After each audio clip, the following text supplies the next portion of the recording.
bem-vindos a esse espaço estranho, confesso, mas como dizem os mais jovens, é o que temos.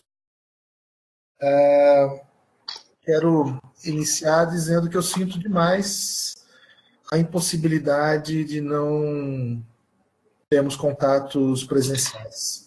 Acho que isso faz muita falta para as trocas mais dinâmicas e mais processuais, no sentido dos exemplos, do conhecimento que a gente pode trocar, a partir das experiências pessoais de vocês também. Isso ajuda demais, quando a gente vai construindo a disciplina. Então, eu só me deem um retorno, vocês estão ouvindo bem, está tudo ok, a imagem está boa, porque eu acabei de terminar uma outra videoaula e estamos entrando aqui direto, e como eu não ouço vocês, é uma coisa muito chata, então beleza, já está aqui Maria, então o pessoal está dando ok aqui, belezinha, vamos lá então. Então, às tutoras e aos tutores, eu quero agradecer demais pela força, pela ajuda aí no trabalho.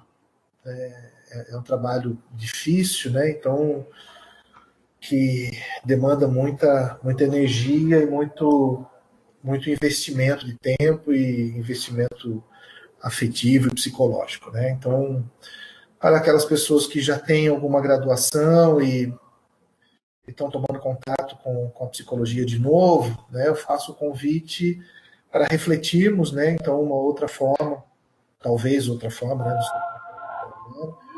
as tutoras também, que já tiveram essa disciplina em outro momento da história, para que a gente possa pensar outras formas desse encontro da psicologia com a educação, que é um pouco do que eu tento proporcionar na disciplina. Então, eu encadeei a disciplina nessas quatro unidades, e aí, tentando responder um pouco a pergunta que não quer calar, professor, como vai ser a prova? A prova vai ser de múltipla escolha,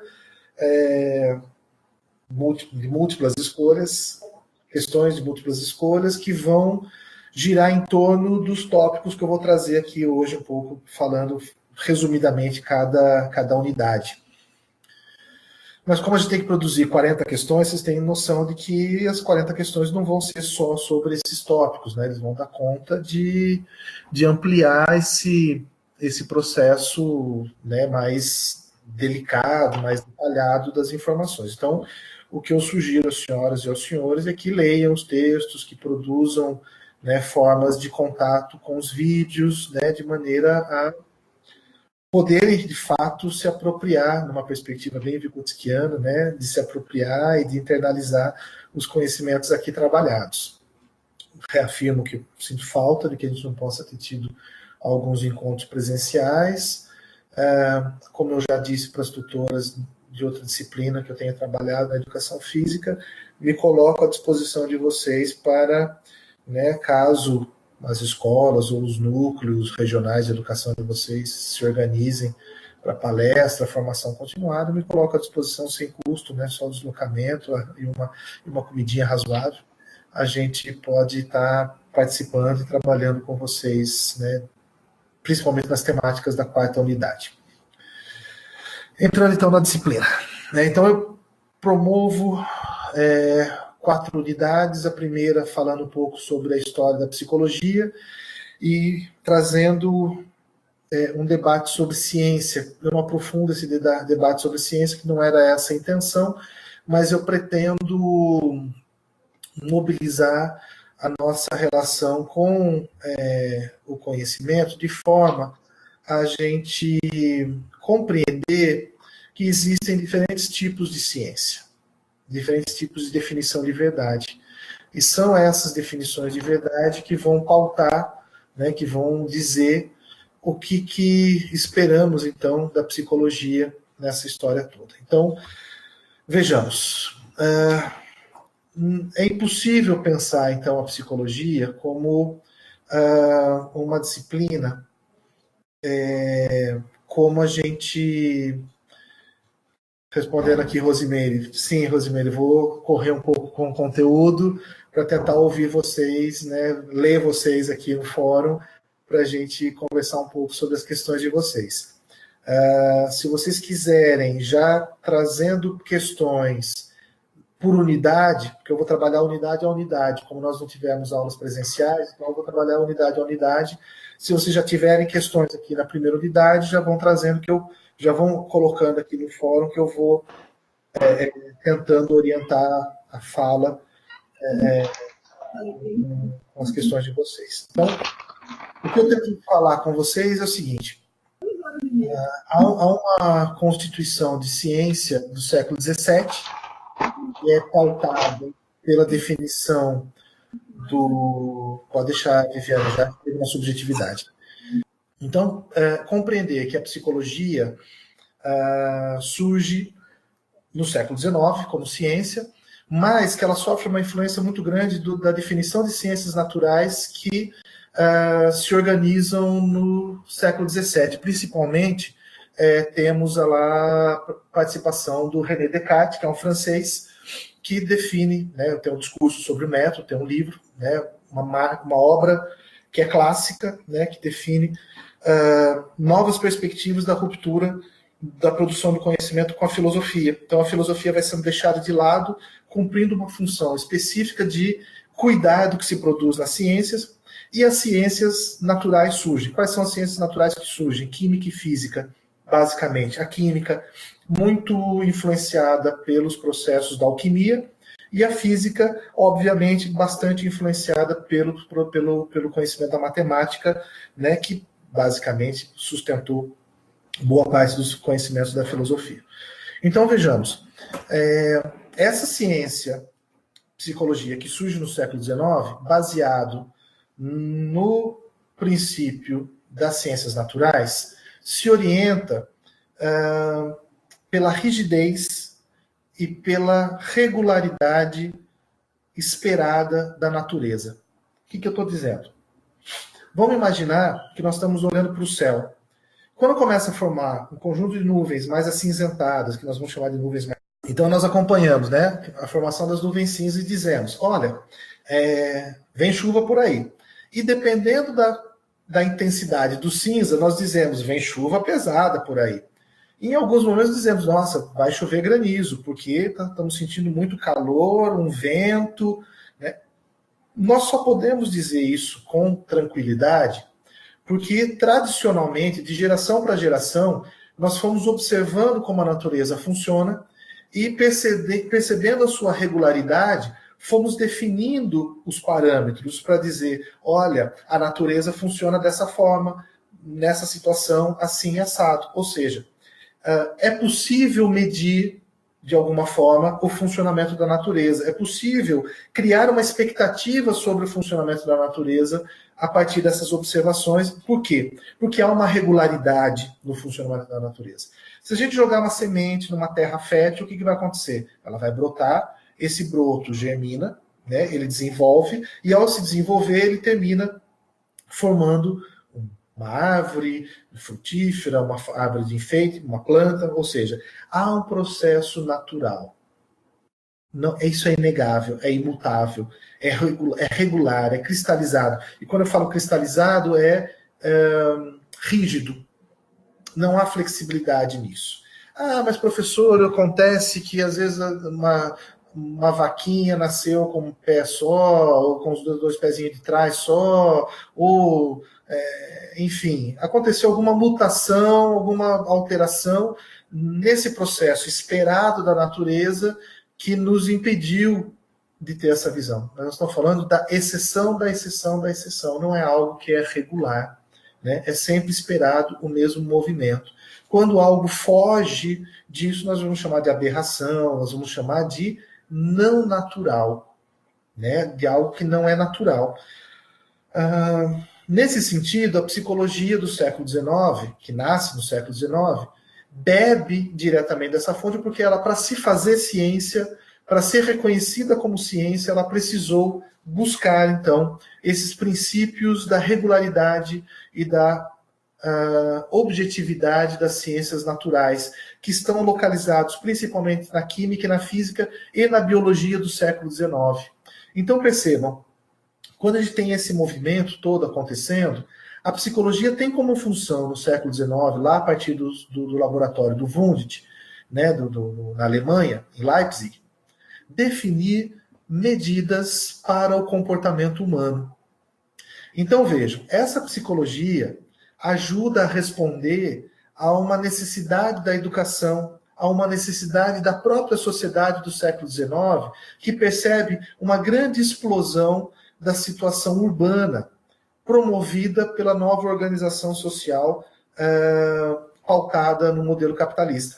Então, vejamos, nós tínhamos uma população basicamente rural, que vem para os grandes centros urbanos à procura dos empregos nas indústrias, que se proliferam, e que roubam os empregos, né, das pessoas, dos artesãos, dos artífices. A forma de comércio modifica, e nós estabelecemos, então, do século XVII ao século XIX, nós podemos estender isso do final do século XV para o século XIX, um processo de individualização, um processo de ruptura com o modelo coletivo. Então, esse modelo de organização social predomina ou valoriza predominantemente o indivíduo.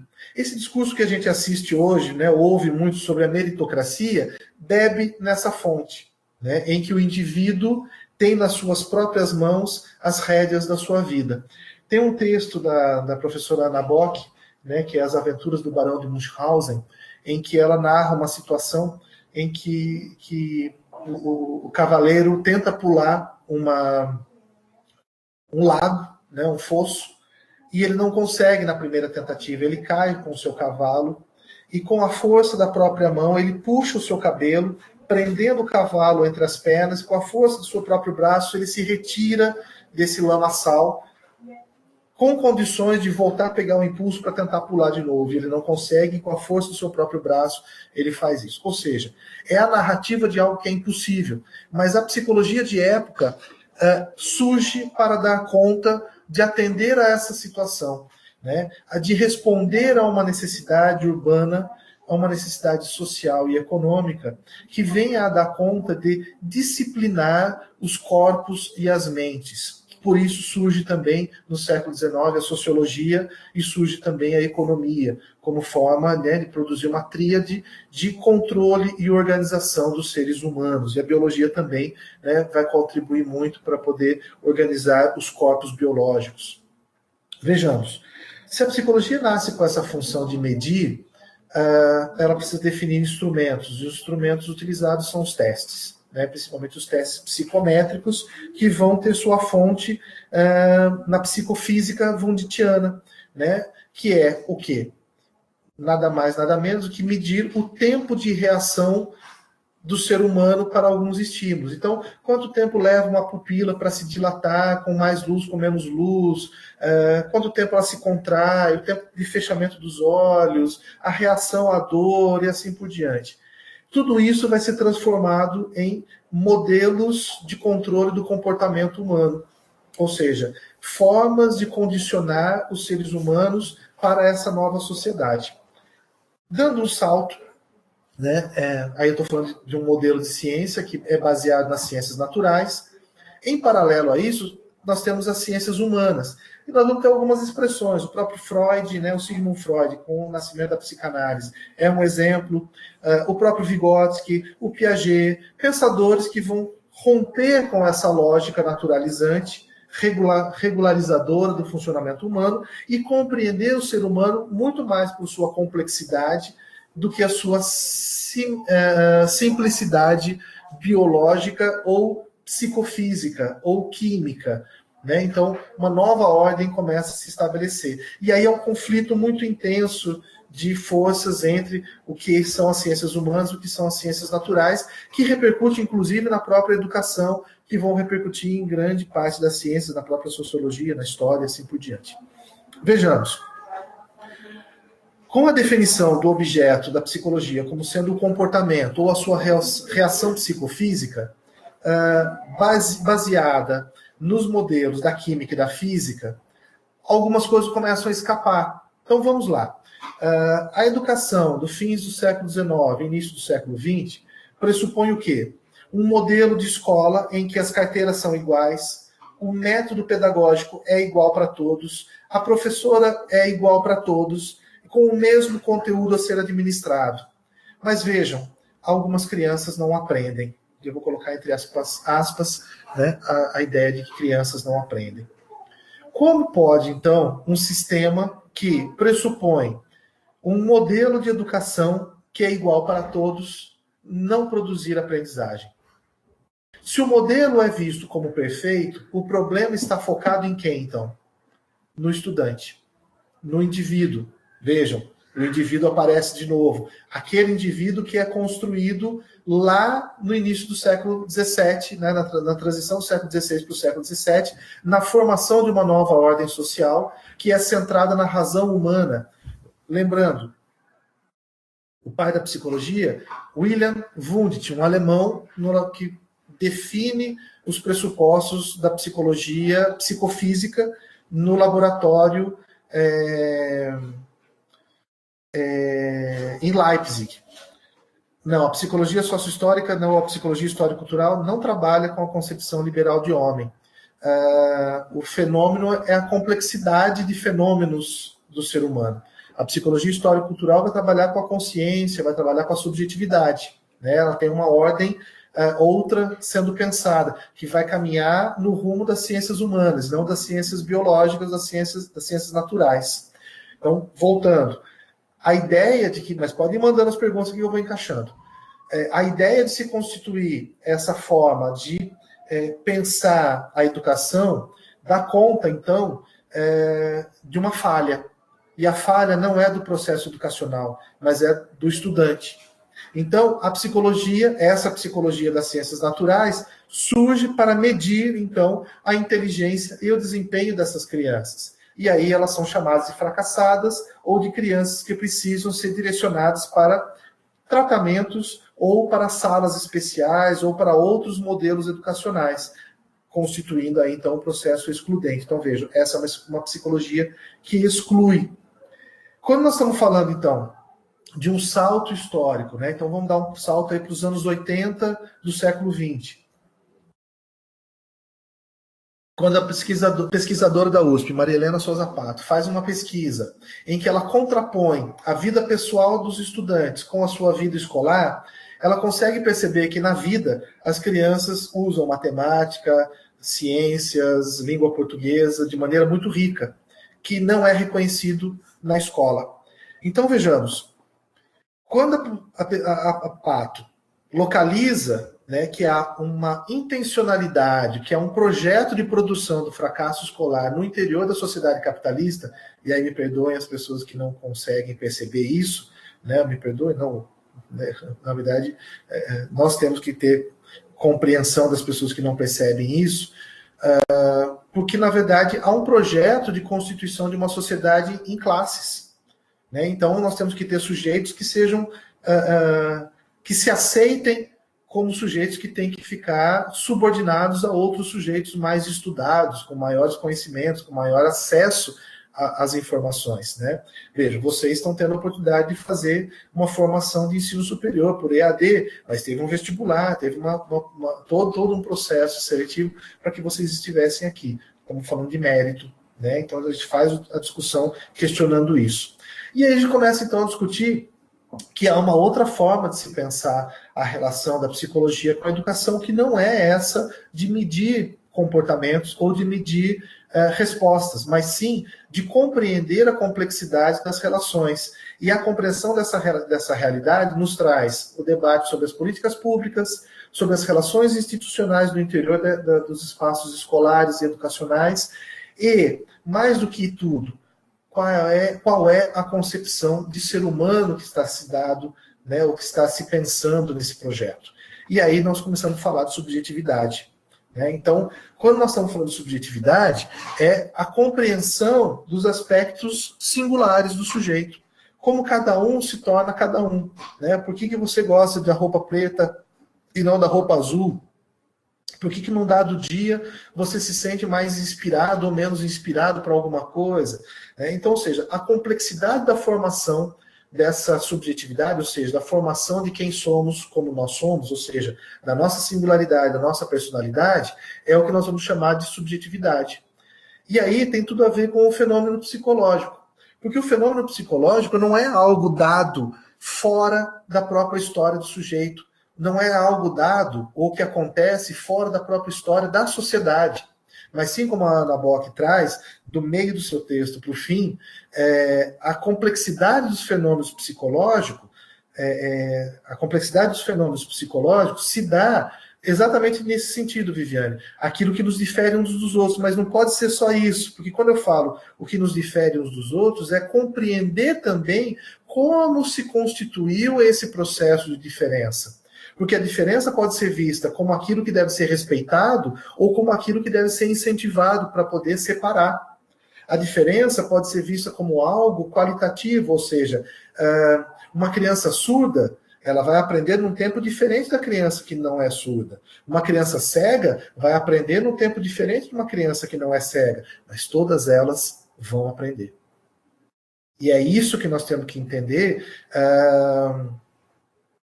concretamente como se dá esse cenário da constituição da subjetividade. Porque entender que é subjetivo não pode se tornar uma muleta, não pode se tornar uma desculpa, mas sim tem que ser a mola propulsora para a nossa ação como educadores. Então, se eu entendo que uma criança aprende num determinado tempo, diferente das outras, eu não posso dizer, mas é da subjetividade dela, como se fosse culpa dela. Não, não é culpa dela. Na verdade, nós temos que entender que ela tem uma história familiar, pessoal, individual, social, né, de múltiplas representações que faz com que ela chegue naquele momento da escola. Então, vejamos, a ideia de compreender a subjetividade como sustentadora da explicação sobre as diferenças e não como sustentadora da definição de diferenças. Então, a gente pode ver a subjetividade de um jeito diferente. Não pode pensar de subjetividade como sendo sustentadora da exclusão. Muito pelo contrário. Quando nós pensamos pela lógica da subjetividade, nós temos que pensar de maneira complexa, entendendo que existe um conjunto de fenômenos históricos e sociais que atuam sobre a formação desse sujeito. Então, por exemplo, eu não estou aqui falando com vocês, sendo aquilo que a professora colega lá acha ou não, à toa, né?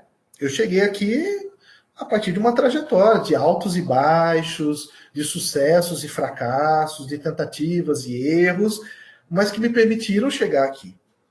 Assim como vocês também, cada uma e cada um de vocês tem uma trajetória própria que facilita ou dificulta a relação de vocês com esses conteúdos. Então, vejamos, isso faz com que vocês se tornem únicos e únicas, né? Que nós vamos chamar de idiosincrático, né? Aquilo que é próprio de cada um de nós.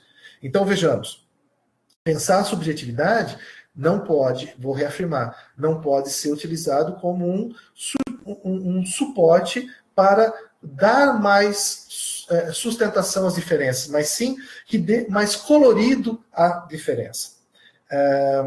A Rosemary está perguntando se o Vygotsky não trabalha com os conceitos de subjetividade e objetividade. Diretamente, a discussão de subjetividade e objetividade está implícita na discussão do Vygotsky. Ele está trabalhando com subjetivo e objetivo nos seus textos, sim, mas não desse lugar que a gente está comumente acostumado a fazer. Isso é subjetivo, isso é objetivo. Porque subjetividade e objetividade fazem parte do mesmo objeto. Vamos lá. Para isso, nós temos que entender que o Vygotsky trabalha a partir do Marx. Gostem alguns de vocês ou não. A ideia do Marx é trabalhar pela lógica dialética, pela lógica da contradição. Então, se é dialético e é contraditório, alguns dizem que está travando. Vou tentar falar um pouco mais devagar para vocês perderem menos, ok? Talvez seja a internet pessoal. O que nós temos como premissa da relação subjetivo e objetivo é que eu estou aqui falando para vocês, não estou? Essa é uma condição objetiva, não é? Mas também tem um aspecto subjetivo subjacente. Qual é o aspecto subjetivo? O ambiente, a forma como nós estamos nos comunicando, eu falando, com um vídeo, vocês assistindo, mas vocês só podendo falar comigo por escrita. Isso é muito subjetivo. Não podemos negar que a interferência da colega fazendo a avaliação dela, que pode não ter sido para mim, pode ter sido para outra pessoa, né? Mas de qualquer forma, né, ontem foi dia dos professores, né? Eu acho que a condição de ser professor, de estar professor, educador, é algo que merece muito respeito, de qualquer forma, independente da condição que seja a atuação profissional desse sujeito. Nós temos que compreender a subjetividade e as condições históricas e culturais dele. Então, vejamos. Neemias, volta no final com essa tua fala aí, que ela é provocadora, gostei dela. Vejamos, a ideia de pensar objetivo e subjetivo é não separado, mas é junto. Então eu não posso pensar que aqui eu só estou numa condição objetiva. Eu estou numa condição objetiva e subjetiva ao mesmo tempo. Então há uma contradição nesse processo. E nós não devemos exercitar o pensamento vigotskiano de maneira a separar uma coisa da outra. Como o Vygotsky trabalha com base no Marx e Engels, que vão beber na fonte de Hegel, nós temos que lembrar da tese, antítese e síntese, né, que é um pressuposto da função dialética do pensamento hegeliano, que diz, eu tenho uma ideia, posso ter um contraponto a essa ideia. No momento que eu as coloco em conflito ou em choque, algo novo surge. Esse algo novo, ele traz em si um pouco da ideia da ideia tese e a ideia da antítese. Mas, ao se chocarem, elas produzem algo novo, que traz um pouco de cada uma, mas é algo novo, completamente diferente. Tem de tese, tem de antítese, mas ao mesmo tempo não tem tese e não tem antítese, porque não é tese mais, não é mais antítese, é uma síntese, é algo novo. Então, quando a gente está falando de objetividade e subjetividade, nós estamos falando disso. E aí, já que vocês estão tocando no Vygotsky, eu posso dizer também na discussão sobre subjetividade. O sujeito e sua subjetividade não pode ser visto pela perspectiva positivista, de um recorte histórico somente. Né? Então, eu congelo essa imagem ou eu congelo só uma situação. Né? Eu tenho que pensar na complexidade do todo. E é essa complexidade que faz com que nós vamos produzindo sínteses o tempo todo. Não é algo que surge como um grande evento. Né? O grande evento está acontecendo o tempo todo. Então a gente tem que pensar que cada pequeno evento é um grande evento. Então essas contradições, elas estão postas na nossa vida como um todo. E mais do que nunca, no modelo de sociedade que a gente vive. Antes que vocês comecem a dizer, mas essa sociedade é melhor do que aquela outra. Não, nós não temos uma sociedade organizada, seja aqui no Ocidente ou no Oriente, que tenha constituído formas de possibilitar que o ser humano atue de maneira ampla nas suas potencialidades. Nós não temos isso construído. Cabe a nós, educadores, atuarmos nesse processo. Por isso que eu faço essa evolução da disciplina. Né? Então, assim, eu entendo a angústia de vocês pelas questões, pelos debates que foram propostos, mas vocês têm que se apropriar do conjunto da disciplina, que para discutir os últimos tópicos, os últimos 3 tópicos, vocês têm que passar pela discussão do papel da psicologia como ciência e tem que passar pelo Piaget e pelo Vygotsky. Mas voltando, então. A ideia de subjetividade nos faz retomar essa premissa do objetivo que foi colocado, eu não lembro por quem aqui, não consigo achar, que já passou bastante. Ver se eu acho aqui. Não vou achar. Mas alguma pessoa, né, falou a Rosilene. Rosilene, então assim, às vezes a gente cai nessa tentação de pensar o objetivo em detrimento ou em contraponto ao subjetivo. Não é isso. A subjetividade se manifesta. Então, veja, eu estou com uma camiseta meio excêntrica aqui, toda colorida, manchada, porque eu gosto do básico, mas às vezes eu estou meio excêntrico. Então, ou seja, eu objetivo no meu comportamento, eu objetivo na minha ação no mundo, aquilo que diz da minha subjetividade. Então, a forma como eu falo, né, os textos que eu escolhi para trabalhar com vocês, a forma como eu montei a disciplina, diz da expressão da minha subjetividade. Se fosse um colega meu aqui do departamento da psicologia, provavelmente essa disciplina seria completamente diferente. Então, é nesse sentido que a gente tem que entender o encontro entre o subjetivo e o objetivo.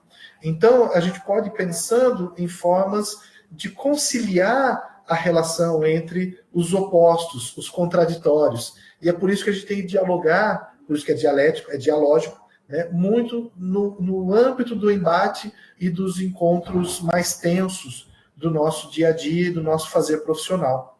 Por isso que pós anos 80, a psicologia, quando se une à educação, para contribuir, não para dizer como a educação deve ser, ou seja, ela não é uma definidora, mas uma colaboradora da educação, a gente se junta com a educação para poder pensar juntos como produzir uma nova forma de se constituir esses sujeitos nessa síntese.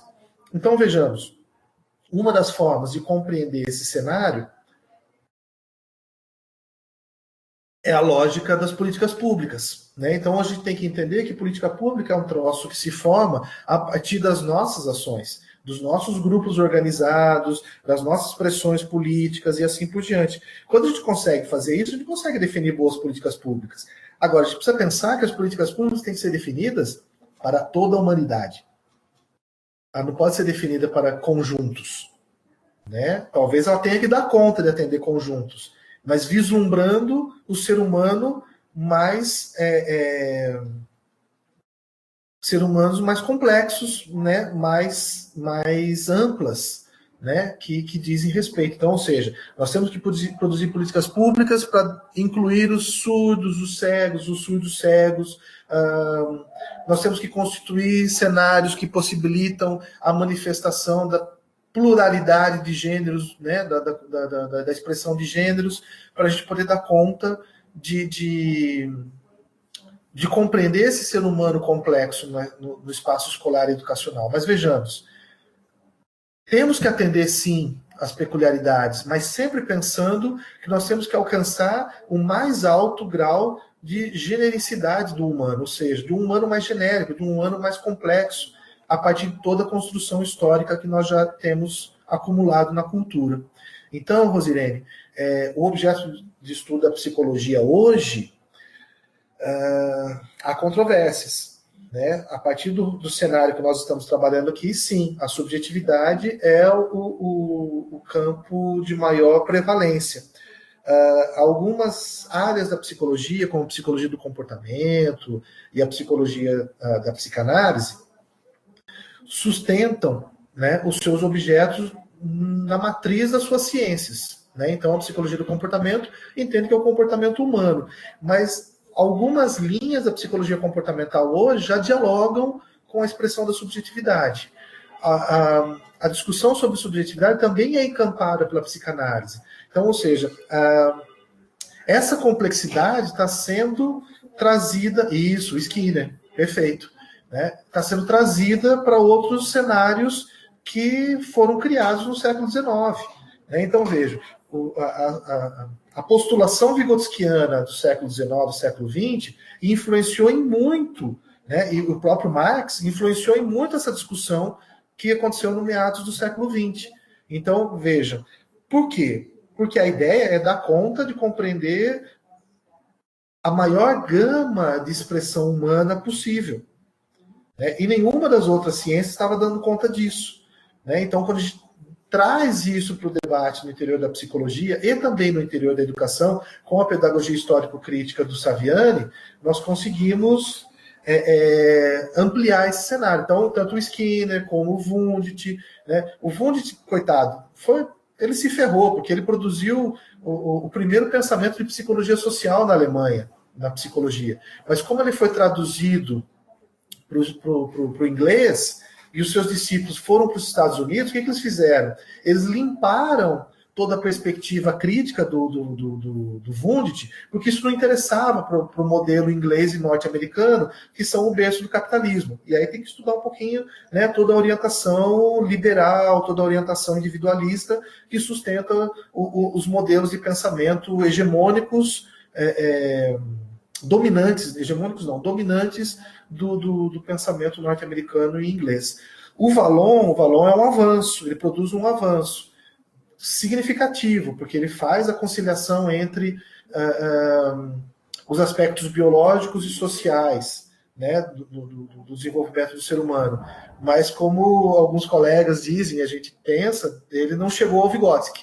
Ainda entendemos que o Vygotsky tem uma obra muito mais consolidada e mais complexa do que o próprio Vallon, né? Então a gente ainda opta pelo Vallon, pelo Vygotsky, para poder pensar desenvolvimento humano, porque desenvolvimento para o Vygotsky não é o desenvolvimento biológico, mas é um desenvolvimento social e humano, ou seja, como alcançar o mais alto grau de humanidade, né? Então acho que eu dei conta aqui de apresentar o primeiro tópico da disciplina, né? Que é a história da psicologia e o seu cenário com as políticas públicas. Tem um vídeo do Conselho Regional de Psicologia que está linkado no livro, né, no e-book, que acho que dá muito claro para vocês como isso aconteceu. Né? Então, esse cenário todo de transformação da psicologia interna e da própria educação. Tá? A gente tem que ir pensando como Piaget tentou postular a sua obra. E aí uma dica, né, que é importantíssima, né, para vocês que são mais jovenzinhas e jovenzinhos, Piaget não pensou numa teoria pedagógica. Ele postula uma teoria do desenvolvimento humano na psicologia, articulando a matemática, a biologia, né? Ele vai procurar compreender a educação, né? Como isso pode contribuir, como a gente pode contribuir nesse cenário. Então, a Lucilene está colocando aqui uma questão, né? Os professores devem ter que tipo de ações mediante os erros cometidos pelos alunos. Acho que antes de pensar que postura sobre o erro, é compreender a origem do erro. Né? O erro é uma estratégia, é uma ação estratégica do sujeito, né? Do aprendiz, mas que tem uma lógica. Então, não é necessariamente a estratégia que a gente tem que problematizar, mas sim constituir uma aproximação com o estudante para saber qual foi o caminho lógico que ele seguiu para chegar àquela resposta. Porque no segmento do pensamento do estudante, né, ou procurando a origem, né, a gênese do pensamento lógico desse estudante, ele fez uma composição. E essa composição resultou naquilo, que talvez não seja o esperado pela gente como educadores. Mas, se a gente vai localizar como ele produziu, por exemplo, se a gente diz para uma criança que a letra C é letra de Ceci, que vem com a letra C e E junto, pode ser que em algum momento que ela vai escrever a letra C, ela coloque a letra C e E. E aí o educador vai olhar para aquilo e falar, tá errado. Então, por exemplo, ela quer escrever casa, e ela escreve C-E-A-Z-E-I-A.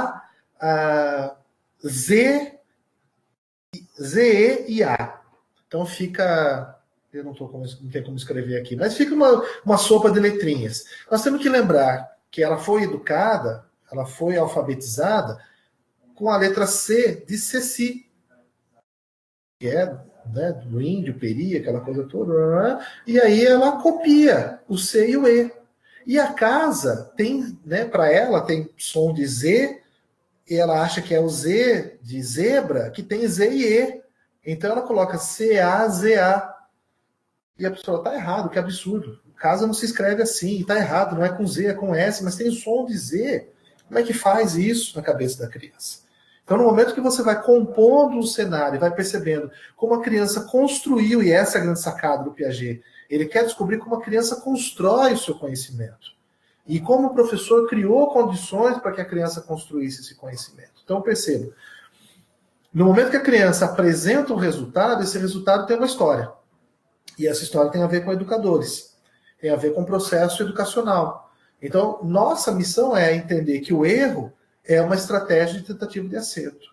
E aí, localizar no próprio caminho da criança como é que você pode ir corrigindo e substituindo, né, para o certo, né, formalmente reconhecido, sem que a criança sinta o peso do seu erro. Né? Então, acho que isso, não sei se te responde, Luci Leite. Luci Leite, isso mesmo. Então, quando o Piaget está preocupado em descobrir como se conhece o conhecimento, ele quer a gênese. Então, por isso que a epistemologia é genética. Né? Epistemologia, né, a ciência do conhecimento, e genético, que não tem a ver com a biologia, né, com o genético dos genes hereditários, mas sim de genes e de origem. Então, ele quer saber como se processa isso. E aí ele vai dividir, a partir das observações clínicas que ele faz, a evolução das crianças em 4 etapas: sensório motor, pré-operatório, operatório concreto, operações formais, né, dividido em etapas, lembrando que as etapas não são rígidas, são flexíveis, podem variar de idade para idade, né, de contexto para contexto e de sujeito para sujeito. Né? Então, o que é importante lembrar do Piaget? Para o Piaget, a criança amadurece, ela desenvolve biologicamente, criando condições para aprender. Então, veja, se uma criança amadurece mal, vou colocar entre aspas, esse amadurece mal, ela vai ter uma aprendizagem correspondente a esse mau amadurecimento. Isso sustentou muito o processo de exclusão, principalmente nos anos 80 e 90. Então a gente tem que tomar cuidado para também não individualizar esse processo, né, entendendo que a culpa é da criança. Né? Essa é uma distorção que foi feita do pensamento piagetiano. Piaget não postula isso, muito pelo contrário. Piaget tem uma preocupação muito grande, até porque ele preocupa-se em que a educação propicie situações para que a criança se torne um humano crítico, né? Ou seja, um sujeito crítico da sua própria realidade, porque ele teve condições de acessar, né, as funções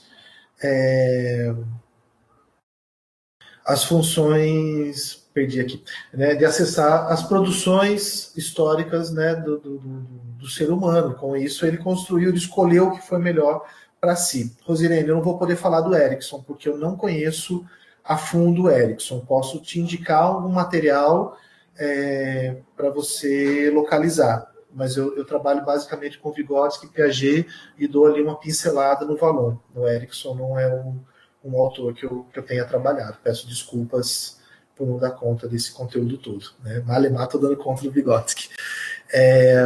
Então, vejamos. A preocupação do Piaget, então, é a gente se situar no universo de localização das estratégias de construção do conhecimento dessa criança. Então, para o Piaget é importante que o educador crie boas condições para que essa criança construa seu conhecimento. Por isso, a pergunta que vocês trazem aqui é importante. Né? O erro é uma estratégia de tentativa de acerto, uma tentativa lógica de acerto. E essa lógica a gente tem que processar. E essa lógica tem que ser trazida para esse campo que está sendo entendido como o ambiente favorecido, né, de construção do conhecimento da criança. É importante também destacar que o Piaget aponta que a criança não dá saltos no seu desenvolvimento, ela não pula do sensório motor para o operacional concreto, mas ela passa necessariamente para o pré-operacional, porque é necessário que ela vá constituindo esse amadurecimento, e esse amadurecimento se dá do biológico para a aprendizagem, né, até ela chegar no mais alto grau, né, de expressão da sua formação biológica e social. Já o Vygotsky vai falar o contrário, que o desenvolvimento se dá a partir da aprendizagem. É a aprendizagem que possibilita ao ser humano tornar-se humano. Né? Lembrando que, para a perspectiva histórico-cultural, o homem se faz homem em contato com outros homens, ou seja, a gente se dá, se forma, se constitui no contato com a humanidade. E aí vale lembrar, né, aquelas histórias reais né, do Mowgli, né, do Menino Lobo, né, de Amala e Kamala, né, que se tornaram lobos porque se desenvolveram, né, socialmente em ambientes de lobo e não de humanos. Obviamente que depois inseridas no contexto humano, elas se apropriam, têm condições de se apropriar. Então a gente nasce como um projeto humano. Né? Então a própria evidência empírica nos mostra que nós não conseguimos nos tornar humanos se nós não tivermos um meio cultural favorável para isso. Então o Vygotsky desenvolve a ideia de que ao aprender e ao internalizar os aspectos humanos, vamos nos tornando mais humanizados. É importante destacar, né, que para compreender o Vygotsky não dá para tentar fragmentar o Vygotsky nos seus conceitos mais específicos, ou seja, zona de desenvolvimento proximal, signos, sentidos, socialização, relação interpsíquica, intrapsíquica, linguagem, desenvolvimento, pensamento, não, tudo isso acontece ao mesmo tempo agora. O que Vygotsky vai diferenciar é a relação entre as funções psicológicas elementares e superiores. Né? Então, as elementares têm muito mais a ver com o processo biológico, né? como inatos, né? do que os superiores que dizem do processo cultural. E aí a ideia de mediação, Rosilene, é fundamental. E aí é importantíssimo que vocês tenham claro que a mediação para o Vygotsky não é só dos agentes mediadores, do professor, do educador, dos pais, mas sim da cultura. É a cultura que vai definir o processo cultural, processo de mediação. E é importante que vocês leiam o material e assistam o vídeo da Marta Coll, que ela explica muito bem que o processo de mediação cultural para o Vygotsky é muito importante quando destacado a cultura micro, aquela cultura mais próxima. Tá? E aí eu preciso dar um salto em 1 minuto para os tópicos, né, que nós vamos encerrar aqui 21h30. Nós temos 3 tópicos.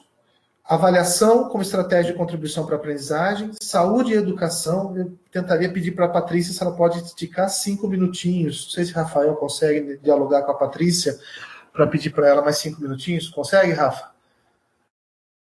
Ver se a gente consegue esticar mais 5 minutinhos? Eles falaram que passou 50 minutos. Se eu quiser ir respondendo mais uma ou outra ali, mas já. É que eu preciso só trabalhar esse tópicozinho que a gente encerra. Tá bem? Então, dos últimos 3 tópicos, o que é importante vocês localizarem? Que a gente tem avaliação como estratégia de contribuição para a aprendizagem. Então, vocês vão perceber que nesses 3 tópicos, avaliação, saúde e educação, exclusão e inclusão, a gente tem um cenário muito ligado, ou completamente ligado, ao processo da perspectiva histórico-cultural. Né? Então, espera só um pouquinho, pessoal, deixa eu negociar aqui com a Patrícia como é que está o nosso tempo. Então, Patrícia, o pessoal está argumentando que a gente começou com um atraso de uns 10 minutos e que a gente tem aí um delayzinho. Será que dá para a gente usar esse delay? Então, a gente pode pensar que a ideia de compreender esses tópicos vai nos remeter aos conceitos vygotskianos principalmente. Vocês podem perguntar por quê, né? Eu digo por quê. Porque a perspectiva vygotskiana influenciou muito a transição do modelo de psicologia para esse modelo mais crítico pós-anos 80. E também influencia a pedagogia que nos inspira, que é a pedagogia histórico-crítica. Por quê? Que como ambas bebem da mesma fonte, que é a compreensão histórico-cultural, né, do materialismo histórico-dialético marxiana, que postula a necessidade de uma nova organização social a partir da construção de um novo sujeito humano, né, ou seja, de novas condições humanas. Então, esse referencial, tanto da pedagogia histórico-crítica como da psicologia histórico-cultural, se juntam tentando constituir um modelo de educação e de escola que possa construir esse novo homem, as condições para esse novo homem. E aí a gente compreende, por exemplo, que onde se postula a necessidade da ausência de ideologias, nós vamos dizer que aí sim também tem a interferência de um processo ideológico que se vela, que se fecha, que se obscurece, que impede que as pessoas tenham acesso pleno às verdades que estão circulando, né, os conhecimentos verdadeiros que estão circulando, inclusive podendo questioná-los. Né? Então, ou seja, quando a gente apresenta tudo isso daqui, nós estamos nos colocando à disposição para o debate, inclusive dos seus questionamentos devidos. Então, esses 3 tópicos propõem a vocês, futuros educadores, uma reflexão sobre o papel de vocês como sujeitos transformadores. Então, vejamos. Quando a gente pensa a avaliação como um processo histórico que se dá no encadeamento da função dos sujeitos na sua própria trajetória, do conceito de subjetividade, o conceito da própria psicologia que se faz aí pós anos 80, e entendendo que essa avaliação precisa contribuir para que o sujeito se organize junto ao seu conhecimento. Até emprestando um pouco aí do Piaget, né? Entendendo que o erro é uma estratégia lógica de acerto, de tentativa de acerto. Então, o erro ou o processo de avaliação, seja da psicologia, né, na forma de compreender o sujeito, ou da própria educação, tem que levar em conta o processo histórico também do conhecimento construído. E é isso que os 2 textos, né, tanto do João Batista Martins como da Sueli, eu esqueço o sobrenome dela, já chego aqui, da Sueli Fidalgo, vão postular isso, como é que se dá esse processo. A Sueli Fidalgo vai trabalhar com Vygotsky, mas também vai trazer o Bakhtin. Não precisam se preocupar que eu não vou perguntar nada sobre o Bakhtin, basicamente sobre Vygotsky, nosso diálogo aqui nesse tema.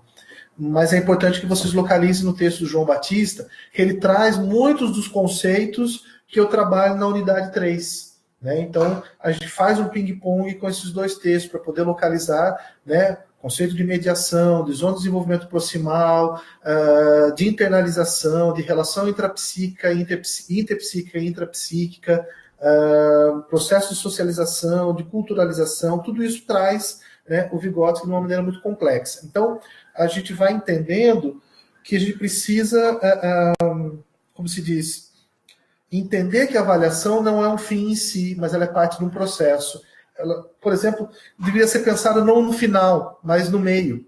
Né? E que o final seja um momento em que o sujeito possa olhar para si e para o movimento que foi feito na disciplina, de como ele se processou. Porque o Vygotsky postula que a avaliação educacional não pode ser feita entre o sujeito e os seus pares, mas sim entre si, consigo próprio. Que ele retome a sua própria trajetória e perceba o quanto ele evoluiu, o quanto ele não evoluiu. E aí sim, postular-se formas de compensação na produção dessa aprendizagem, porque afinal de contas, lembrando, é a aprendizagem que vai constituir condições para o bom desenvolvimento desse sujeito. O segundo tópico dessa unidade, da 4ª unidade, é o fracasso escolar. Então a gente trabalha muito com a questão do fracasso escolar, trazendo um texto da Marilena Souza Pato, que é exatamente a figura que marca a história. Não daria para colocar o livro dela, que não está disponível online, mas eu sugiro a vocês que procurem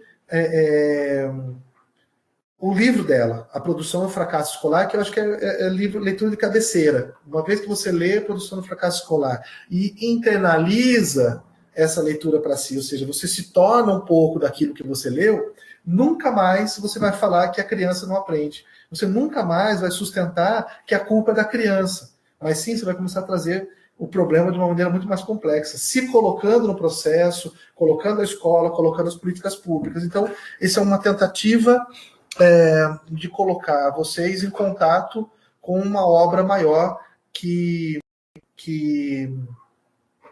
foi produzida nos anos 80. Chama A Produção do Fracasso Escolar, da Marilena Souza Pato.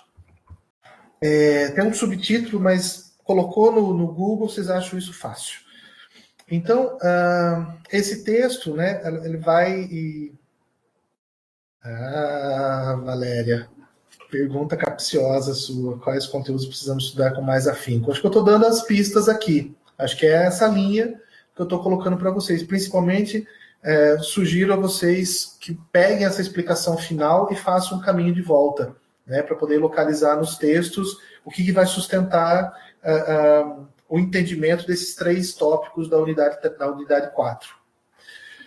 O outro texto, né, que chama Fracasso Escolar, Reflexões sobre uma História Antiga, mas Atual, da Roseli Caldas, traz um fragmento maravilhoso de uma criança de 1944 dizendo por que não aprende na escola, qual é a sua relação com a escola e como ela é vista pela escola, e que casa completamente com a postura da Marilena Souza Pato e de nós todos que estamos vindo dos anos 80 para cá tentando produzir uma outra relação entre psicologia e educação e a relação com a aprendizagem, ou com a não aprendizagem, né, ou com os processos de dificuldades em responder àquilo que se quer chamar como aprendido, né? Então, ou seja, o buraco é mais embaixo, a coisa é mais complicada.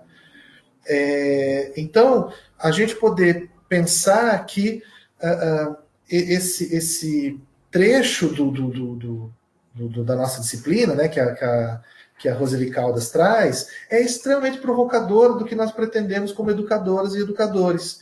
Então, vão nessa onda, né, de compreender como é que se produz o olhar estigmatizador. Tem a ver com exclusão e inclusão, tem a ver com singularidade, tem a ver com subjetividade e objetividade, tem a ver com tudo isso. Então, esse cenário está se colocando para a gente como forma direcionadora da disciplina, né? Eu montei a disciplina para chegar nesses 3 tópicos.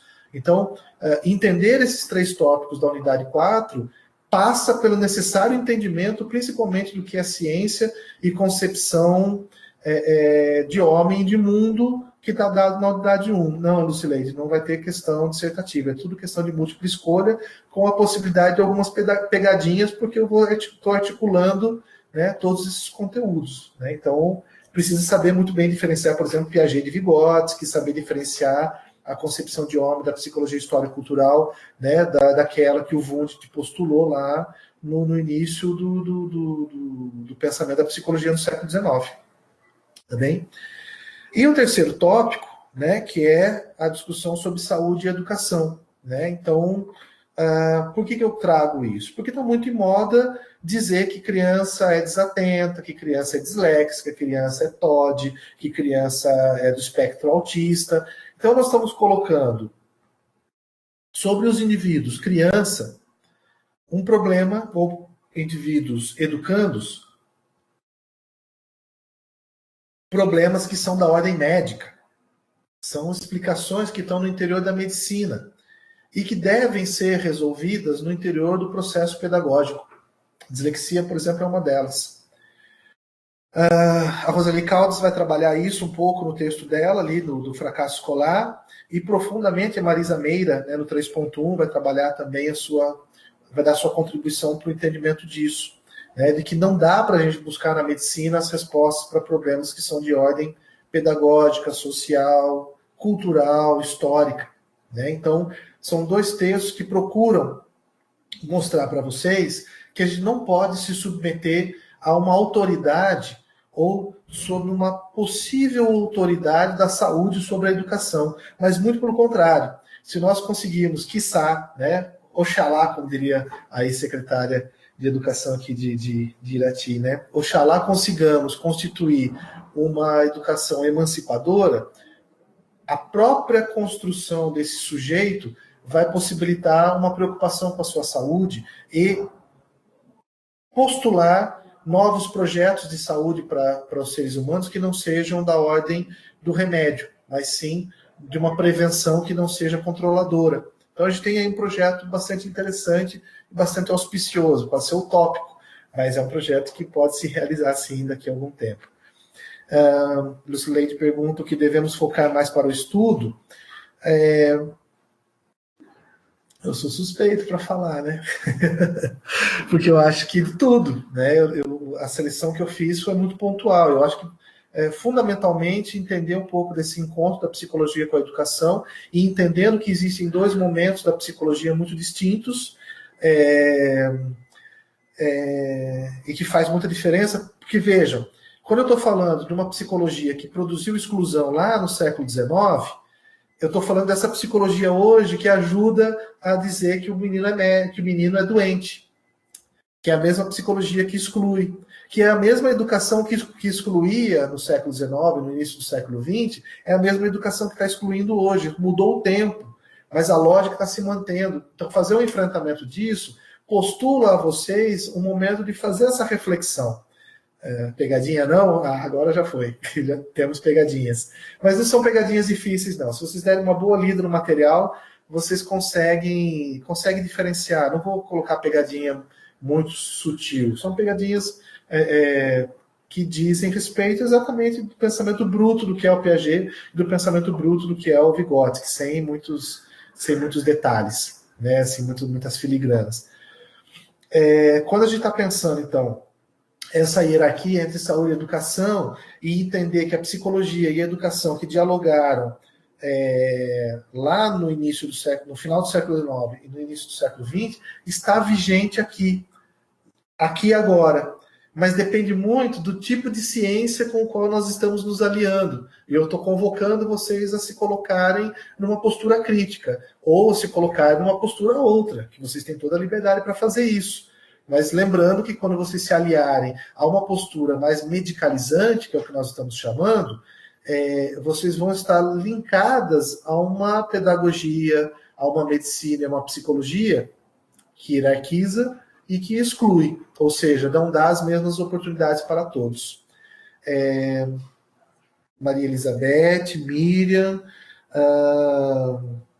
Gil e Lucileide. Não se preocupem, a prova está muito fácil, ela é muito tranquila.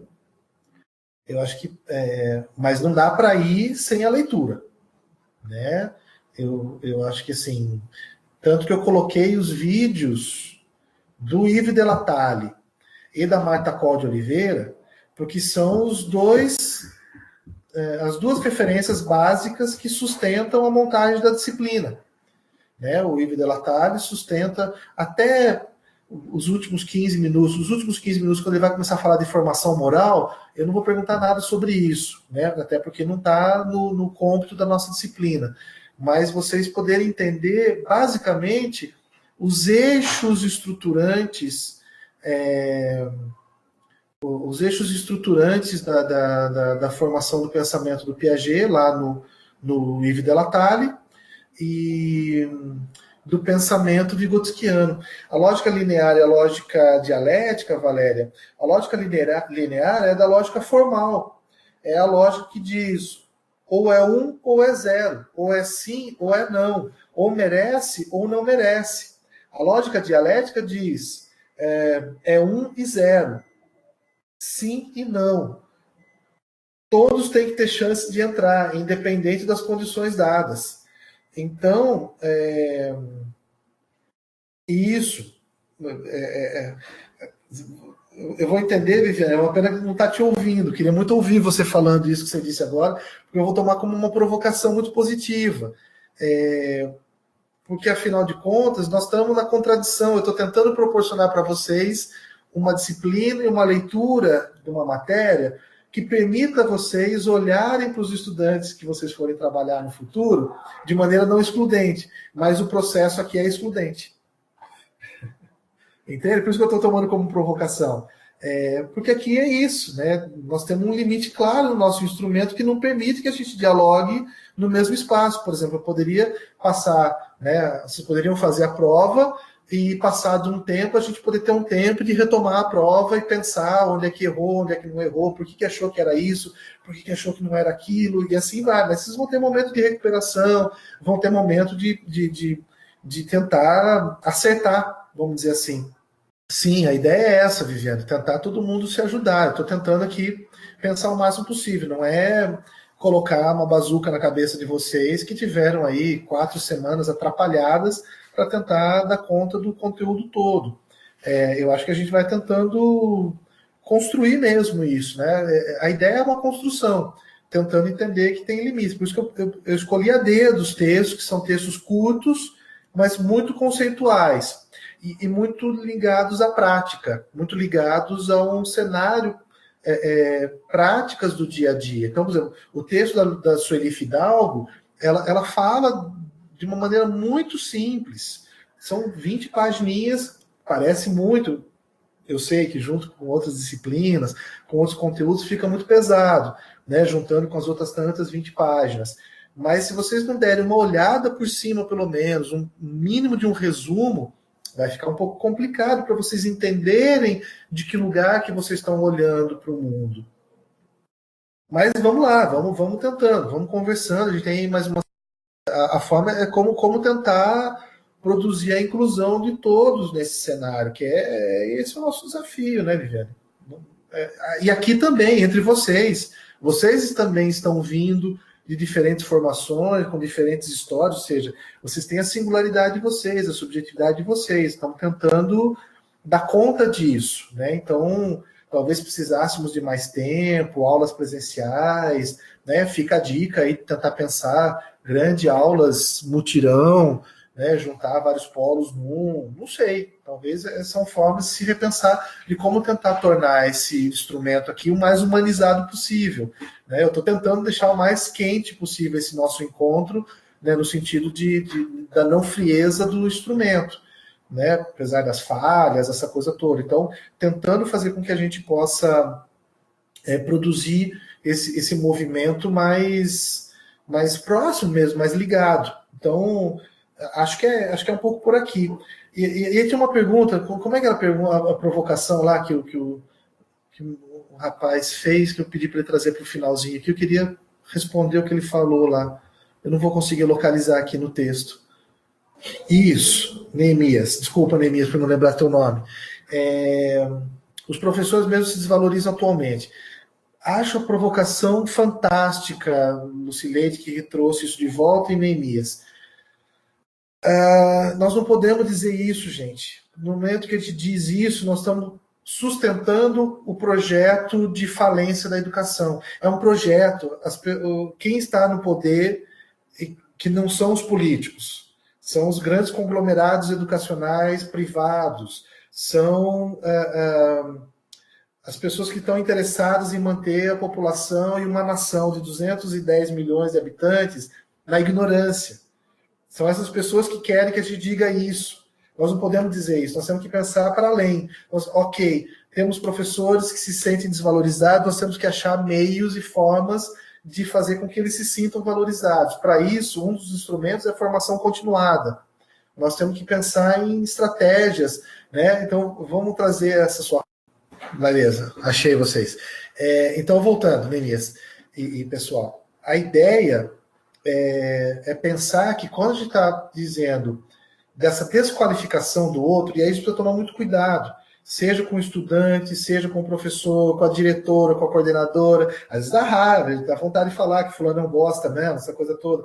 Mas a gente tem que pensar que tem uma história, tem uma subjetividade, tem uma construção por trás disso tudo, e que quando eu estou parametrizando, né, colocando como parâmetro a minha opinião, que é pelo senso comum ou não científica, eu posso estar cometendo um pecado, cometendo um erro. Então a gente precisa tomar muito cuidado nesse sentido, se a gente não está fazendo um discurso que sustenta todo o processo de exclusão que vem acontecendo, principalmente nesse último ano e meio. Não dizendo que em anos passados a gente não teve lá alguns percalços na educação. Mas a gente tem um projeto, o Paulo Freire já matou essa charada há muito tempo, né? É um projeto de falência educacional. E quando a gente mesmo se ataca, é exatamente o que eles mais querem. Né? É estratégia de guerra, dividir para controlar. Quanto mais nós nos dividirmos, quanto mais nós nos atacarmos, quanto mais nós nos batemos e nos desqualificarmos, mais vai ficar fácil para eles controlarem o nosso trabalho. Quando eu falo eles, não é uma teoria da conspiração, é a Unip, né, que produz lá grandes formações, mas o interesse deles não é só educacional, é econômico, primordialmente econômico. Tanto que quando chega num dado ponto, quem eles mandam embora? Os professores mais caros, os doutores, e assim por diante. Então, as grandes empresas não estão preocupadas necessariamente com a qualidade do ensino, estão preocupadas com o lucro que eles vão ter. Né? Por isso que essa fragilização da educação pública ela é motivada e instigada.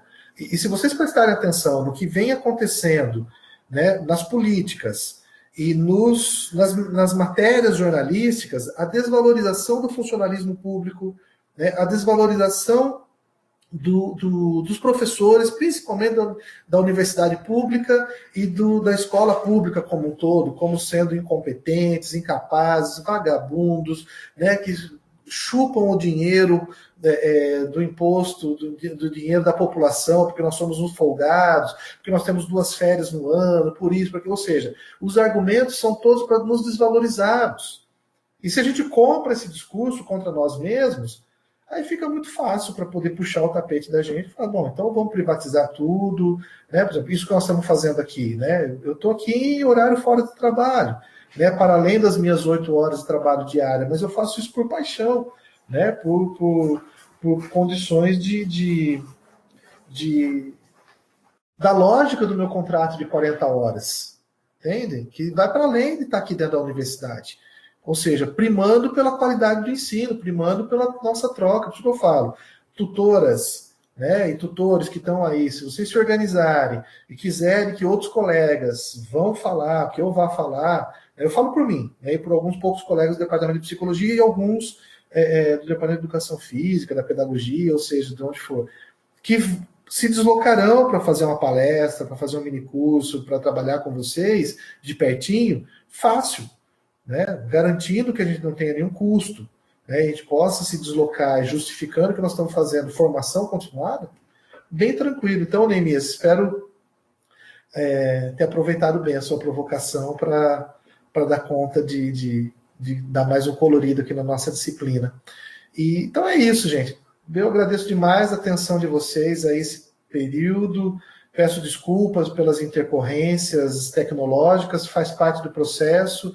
Né, não chegamos ainda numa situação em que temos uma internet boa para todos. Essa é uma desgraça do capitalismo, né? Só quem pode pagar mais tem internet boa, né? O que deveria ser um bem de primeira necessidade hoje em dia, né? Então, agradeço demais a todas e todos vocês que estiveram até agora com a gente. Agradeço a equipe técnica que deu suporte para a gente aqui com paciência e com firmeza, né? Então, a gente vai finalizando. Qualquer dúvida, escrevam, mandem aí as suas questões. Aí tem uma semaninha para a gente fechar todo o trabalho e é isso. Tô com vocês aí porque for necessário, tá bem? Um abraço, um beijo a todos, uma boa semana de muito sol e muito calor, um pouquinho pelo menos, para tirar o mofo e a umidade das paredes das casas da gente, né? Um abraço, um beijo para vocês todos. Até mais. Tchau, tchau.